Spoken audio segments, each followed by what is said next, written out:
barnaamijka kobciye waa barnaamij tixano ah kana kooban 30 qaybood kuwaasi oo taabanaya nolosha qof kasta oo naga mid ah. Kobciye waa daqiiqado kooban oo kobcinaya naftaada ha u dayman la'aan. Waa diyaarintii iyo soo jeedintii al-ustaad coach Maxamed ibn Umar. bismillah walhamdulillah wassalatu wassalamu ala rasulillah. Assalamu alaykum wa rahmatullahi wa barakatuh. kusoo dhawaada barnaamijkeeni kobciye iyo 10 cinwaankiisu yahay barasho horteed hay nicin. imisaan maqalnaa maalin kasta hebel niyadiisu sidaas ayay ahayd markuu waxa sameynayay. heblaayana markay sidaas sameynaysay waxay ula jeeday xumaan ee wanaag kama wadin. inta badan xukunadaas ayaan si sahlan u soo saarnaa annagoo ku weerarayna qof kale. waxaana laga yaabaa una badan tahay inaynan ogeyn xaqiiqada dhabta ah ee uu sidaa u sameeyay qofku. sidee u suuroobaysaa inaan isbaranno annagoo iskala hortagayna daadad eedayn ah oo aan la hubin. ujeedkiisuna yahay kaliya inaan iska saarno waxa gudaha aan ka dareemayno annagoo indhaha ka xiranayna xaqiiqada dhabta ah. kaas qalbigiisu waa adag yahay. ma aragtay maalinkii muusan ooyine hebla anaa ku aqaan maba taqaan waxaan ahayn in dadka ay ka dhuumato iyo waxa la midka ah. ha rumaynin naftaada hadday kuugu sheekayso inaad dadka iyo waxa niyadooda ku jira taqaano. waxaan ku hubinayaa in wax badan ay ka dahsoon yihiin ee isdaji oo wax hubso. dad badan ay arkaysaa in markii ay qof doonayaan inay hadalkiisa ama falkiisa wax ka sheegaan ayagoo aadaya kuna mashquulaya niyadiisa iyo wixii ka dambeeyay inuu sidaan sameeyo oo inta badan aanan muuqan ama sahal lagu ogaan karin. waayabe ma laabta qofka kale ayay jeexeen oo ay ka ogaadeen arrinkaas. qofka kale fursad u sii inuu ku cadeeyo aragtidiisa kuna fahamsiiyo sida ay wax u jiraan adigoo aan weerarin ama ku sii deynin tuhmad ku diyaarsanaa oo aad ku fakaraysay inta uu warka ku waday. Dr. Stephen Covey ayaa waxa uu yiraahdaa dadku inta badan caalamka sida uu yahay uma arkaan siday ayaga iska dhaadhiciyeen ama ay la qabsadeen ayay u arkaan. isku day inaad fahanto ujeedka ka dambeeya waxa qofku u sameeyay arrinka. waxa laga yaabaa inaad aragto fal aan wanaagsanayn inuu qof ku dhaqaaqay laakiin uu la jeeday wanaag iyo wax hagaaji hase ahaatee ay ka halawday sababtoo ah fahamkiisa iyo garaadkiisa ama aqoontiisa ayaa inta dhaafsanayn. hooyo ayaa soo gashay jikada kadibna aragtay caruurkeedii yaraa oo biyo badan dhulkii ku baashay. markay si degan oo xanaaq iyo gacan qaad lahayn oo naxariis ku dheehantahay u weydiisay hooyo maxaa sidan u yeeshay ayuu caruurkii ugu jawaabay waxaan arkay inaad daalan tahay waxaan rabaa inaan waqti ku galiyo ama aan kugu caawiyo dhaqida weelashada. waxaan doonayaa ayuu yiri inaan kugu caawiyo weelasha dhaqidooda. yaa allah u fiirso caruurkan yari ujeedkiisa iyo sida falki uga halaabay. day garaaci lahayd caruurka indhahan u gaduudin lahayd ka warama. maama almeed ayaa tiraahda idaa curifa sabab batal al-ajab. macnaheedu yahay hadii la fahmo la garto sababka waxa ka dambeeya la yaabkiisa dhamaada.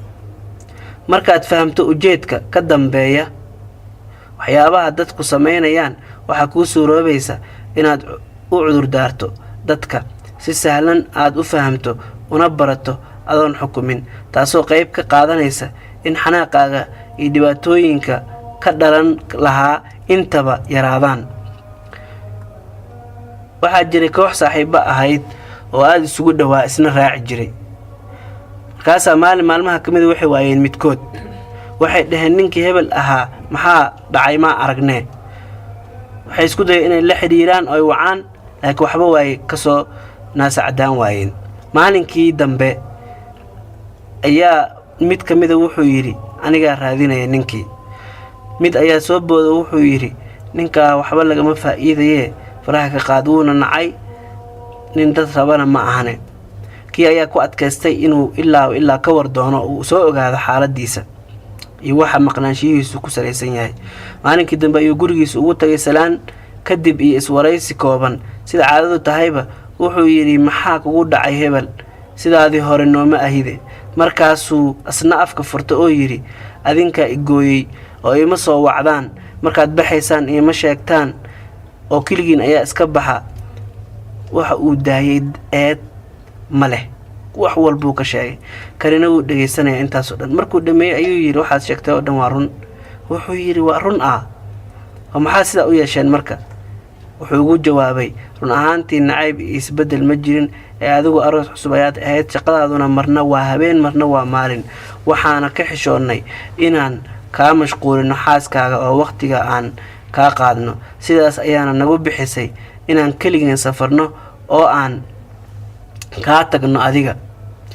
Markii uu ku laabtay ninkii asxaabtii kale una sheegay sidii uu saaxiibkood kala soo kulmay, ayay iyaguna yaabeen oo ay dhaheen, ma sidaas darteeda wuxuu nooga maqnaa, annaguna asagaan islahayn jaanis aad siisaane.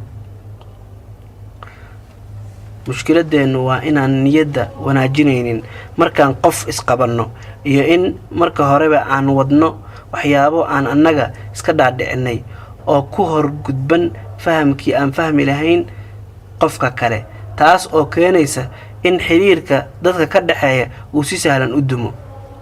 niyadda oo loo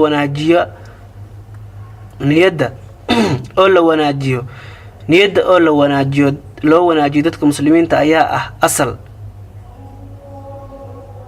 waxaana kaliya uu niyadda wanaagu meesha ka baxayaa laba midood hadday dhacdo.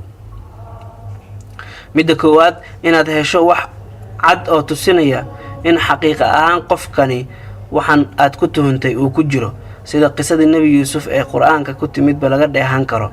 oo nebi yuusuf u beeniyey wiilashiisii markii ay yidhaahdeen nebi yuusuf dhurwaa ayaa cunay, kadib markii uu eegay qamiiskii nebi yuusuf ay wadeen kana waayay calaamad tusinaysa in dhurwaagu goostay ama cunay. midda labaad ayaa keeni karta in dhaqan qofka ka soo fulay niyadda loogu wanaajin waayo hadda ka hor ayuu qofkan isla falkan oo kale ku dhacay, laguna yaqaanaa dhaqamada noocan ah, isla sida ay tibaaxday qisada nebi yuusuf. oo markii nebi yuusuf walaalkii ka reebtay walaalihii ay iyaguna ku laabteen nebi yacquub una weydiiyey wiilkii kale aaway, ay ku dhaheen wiilkaagu waxbuu xaday oo boqorkii ayaa la haray, ayuu nebi yacquub warkoodii diiday inuu rumeeyo una xumeeyey malaha, ilaan wuxuu hore ugu bartay been inay sheegaan. wixii intaa ka soo haray waa in muslimiintu niyaddu isu wanaajiyaan oo aanay tuhmado iskala hortegin, iskuna dayin inay niyadaha dadka maxkamadeeyaan. nin ka mid a dadkii hore ee muslimiinta ahaa ee wanaagsanaa ayaa yidhi, low ra'aytu axada ikhwaanii walixyatuhu taqduru khamran laqultu rubbamaa sukibat calayh. haddaan arki lahaa mid ka mid walaalahay oo garkiisu khamri ka da-aya, waxaan dhihi lahaa waxaa laga yaabaa in lagu shubay. u fiirso, islamarkiiba kamuusan tuhmeen inuu soo cabay oo uu ka soo dhargay, ee wuu hubsan lahaa. marka horena malaha ayuu u wanaajin lahaa. nabigeenna sallallahu alayhi wasallam isagoo ka digaya xadgudubka in laysku tuhmo dadka iyo waxaysan ahayn in lagu sheego, ayuu yidhi, waman qaala fii mu'minin maa laysa fiihi askanahu allahu radqata alkhabaali xataa yakhruja mima qaal. qofkii ku sheega qof muslim ah oo mu'min ah wuxuusan ahayn, alle ayaa dejinaya meesha uu ka buuxo qurunka dadka ahlunaarka ah ilaa uu ka laabto wixii uu sheegay. inta badan waxaan ku degdegnaa qofka inaan ku shabadayno oo aan ku tuhunno wax annagoon hubsanin, taasoo keentay in dadka kale fogaadaan oo ay isnacaan intaysan isbaran ka hor. ha ku degdegin xukunka dadka kale adoo hubsan, waayo hooskuba mar kasta xaqiiqada dhabta ah ma soo muujiyo. dadkeena Soomaaliyeed ayaa waxaa ku yar bisaylka ah in qof kale la dhagaysto asagoon la shabadayn ama qolo loo tiirin.